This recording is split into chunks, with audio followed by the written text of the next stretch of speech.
Assalamualaikum warahmatullahi wabarakatuh. Jadi kali ini penulis ingin bahas soal tahapan menuju oli yang menurut penulis sempurna ya.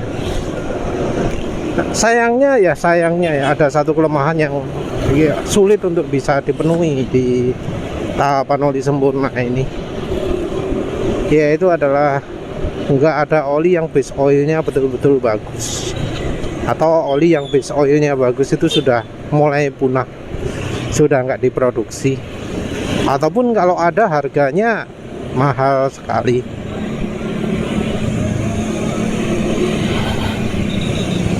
Nah, tahapan pertama untuk menuju ke oli sempurna itu adalah dari base oil ya. Memang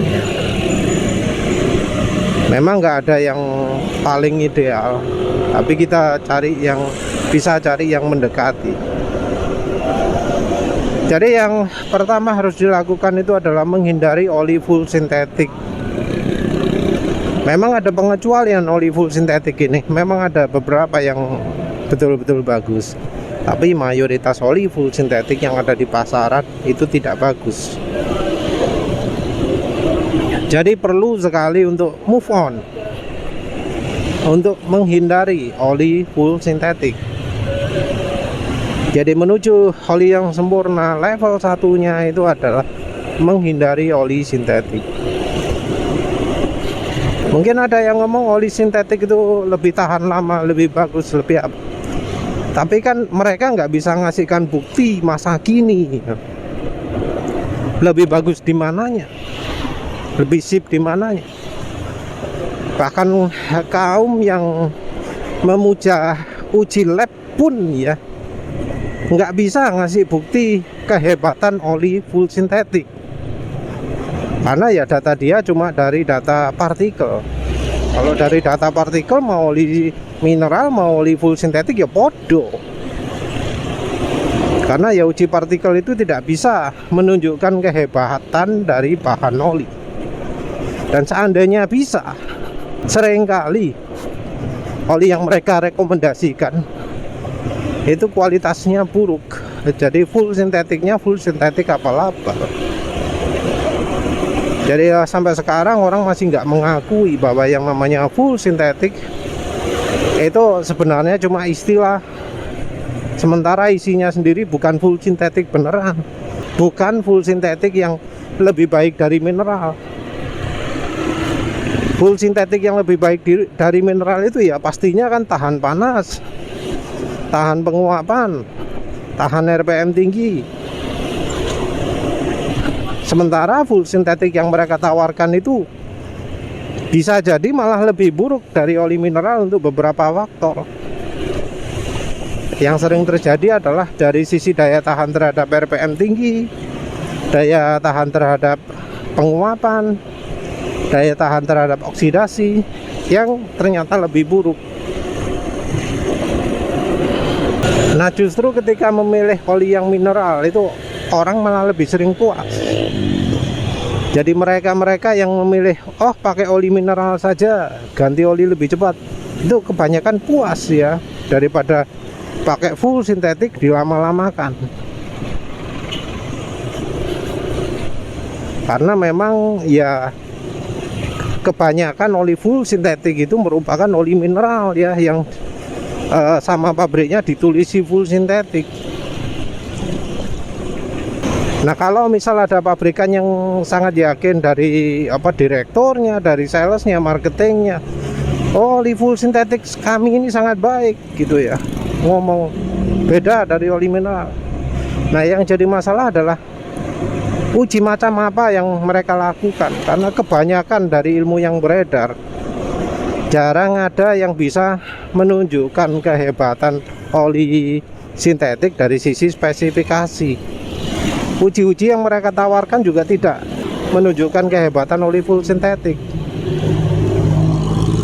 Karena banyak kelemahan itu ya, mereka yang sudah berani untuk tidak lagi menggunakan oli full sintetik, berani pakai oli yang dalam tanda kutip kental, berani untuk tidak pakai oli encer, berani untuk berpikir bahwa oli murah itu bisa lebih baik, oli mahal itu belum tentu lebih baik. Mereka-mereka ini yang akan merasakan kepuasan. Level 2 adalah penggunaan minyak goreng. Sebenarnya sih penulis mau ngomong penggunaan aditif oli mesin ya. Cuma ya dari pengalaman penulis, aditif oli mesin yang bisa mengalahkan minyak goreng itu jarang. Enggak ono ya wis omongannya lah. Bahkan yang harganya 100.000 untuk sekali pakai di motor itu juga enggak baik masih ya. Nano Energizer yang 50 ribuan kayak Ceratec. Kalau di mobil ya butuh lebih banyak lagi ya. Harga 350.000 apa? Ya mungkin sekali pakai 150.000, 200.000 kalau untuk mobil. Ceratec, WEPB 2111. Menurut penulis itu bukan level 2 ya, karena ya manfaat yang bisa didapatkan itu terlalu kecil dibanding dengan penggunaan minyak goreng. Nah, level 2 ini tentu ada pemula, ada yang ekspor. Kalau pemula mungkin berpikiran, wah semua minyak goreng itu sama. Jadi wes gak peduli merek, yang penting minyak goreng. Minyak kita disambet Sania, macam-macam, Fortune, apa maneh, Tropicana Slim. Wes saonoe dijupuk kabeh. Padahal ya yang namanya minyak goreng itu beda-beda.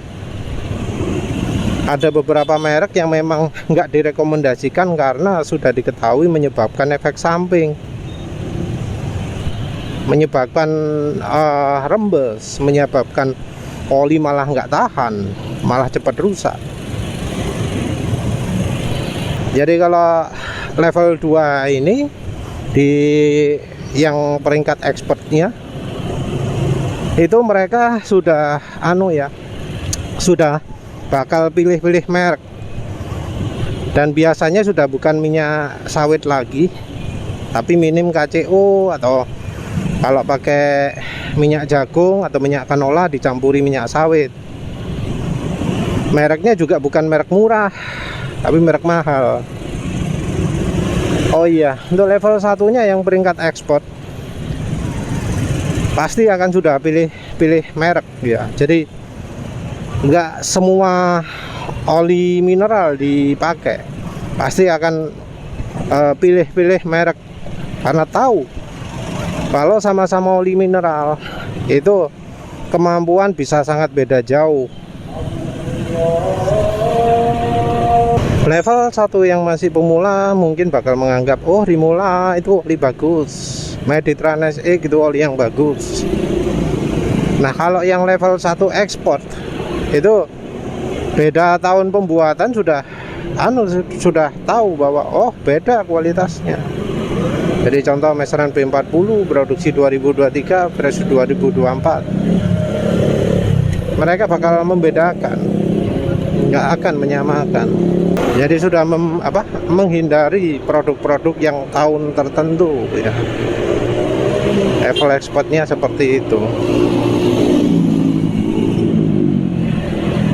Untuk yang level 2 ekspor nggak cuma dari sisi merek atau jenis saja ya, tapi campuran yang ideal berapa sudah tahu. Jadi sudah tahu kekentalan berapa yang cocok untuk keperluan dia, karena jelas keperluan orang satu dengan yang lain itu nggak sama. Dia bakal sudah tahu, oh kalau 20% efeknya gini, 30% efeknya gini gitu, yang pas untuk saya itu segini gitu. Sudah tahu. Berikutnya level 3. Level 3 adalah ketika orang sudah mulai berpikir, oh pakai minyak goreng saja nggak cukup. Di level 3 ini penulis nggak pernah dengar ada yang menggunakan aditif-aditif aftermarket lain ya, kecuali Shadow SGR. Bahkan Ceratec, WPP 211, Liku Imolimus 2 nggak pernah denger ya. Mungkin ada yang yo rotok nyentrik pakai misalnya nanografin atau grafit atau ya semacamnya itu, tapi nggak umum. Kalau sudah level 3 orang biasanya berpikir campur oli samping. Biasanya kalau udah oli samping ini sudah puas, sudah tahu berapa rasio minyak goreng yang tepat, terus pakai oli samping. Oli samping yang rekomendasi untuk sementara masih Gasoli G1000. Mungkin ada rumor Gasoli G1000 ini sekarang palsu ya, nggak ada yang asli. Kalau menurut penulis sih, dari hasil nyoba-nyoba kok rasanya masih sama-sama asli ya. Bahan dasarnya atau base oilnya mungkin beda, tapi yang kita cari kan aditifnya ya.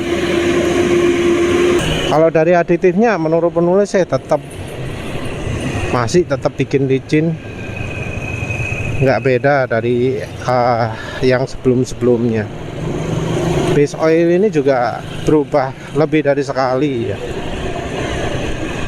Yang dulu encer sekarang lebih kental, yang dulu cepat menguap sekarang nggak begitu. Juga kemampuan pelarutan juga berubah, entah sekarang pakai bahan dasar apa. Yang jelas kalau dari sisi harga nggak begitu banyak berubah ya, sekitar 35.000 per liter. Di bawah itu sih seringnya 33.000 per liter. Mungkin ada yang lebih memilih Evalup 2T, tapi banyak yang lupa bahwa Evalup 2T itu 700 ml. Harga mungkin 28 dapat 700 ml, dibanding dengan 33 dapat 1 liter. Untuk level 3 expert ini nggak akan cuma pakai oli samping saja ya, tapi juga sudah mengeksplorasi pakai minyak silikon.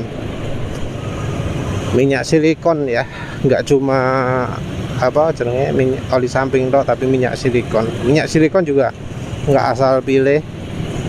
Minyak silikon pilih merek yang tahan panas, yang lebih tahan panas daripada oli mesin, yang kalau dipanasi itu akan habis, nggak sampai membentuk gel. Karena ada beberapa merek murah minyak silikon yang kalau dipanasi akan membentuk gel. Nah, membentuk gel ini harus dihindari. Minyak silikon biasanya juga pakai campuran stearik acid, boric acid ya, yang campurannya wis yembul ayo opo, silahkan cara nyampure inovasi sendiri. Penulis sebelumnya nunjukkan pakai dipanasi, tapi ya bisa lebih dari dipanasi sih, nggak cuma dipanasi saja. Sekarang ya paling tinggi masih level 3 ya, entah apakah ada level lain atau enggak, tapi level 3 ini wis sudah cukup maksimal ya. Yang penting level satunya dari sisi bahan olinya dulu ya, yang paling penting. Kalau level satunya sudah nemu yang pas, yang awet, yang bagus, level 2 pakai campuran minyak goreng akan membuat olinya bakal lebih awet. Level 3 minim akan buat mesin suaranya lebih halus. Kalau sudah pakai minyak silikon juga, pakai stearik acid, pakai boric acid, jadi licin juga. Oli tentu akan lebih awet lagi, apalagi untuk mereka-mereka yang di daerah panas. Kalau untuk daerah dingin relatif ya, karena biasanya kalau daerah dingin oli ya nggak cepat rusak, oli sudah awet. Jadi orang bisa aja nggak bisa bedakan antara pakai yang level 3 karena olinya wis awet. Bahkan yang level 2 pun bisa aja nggak bisa bedakan. Penulis sendiri buat resep style iron.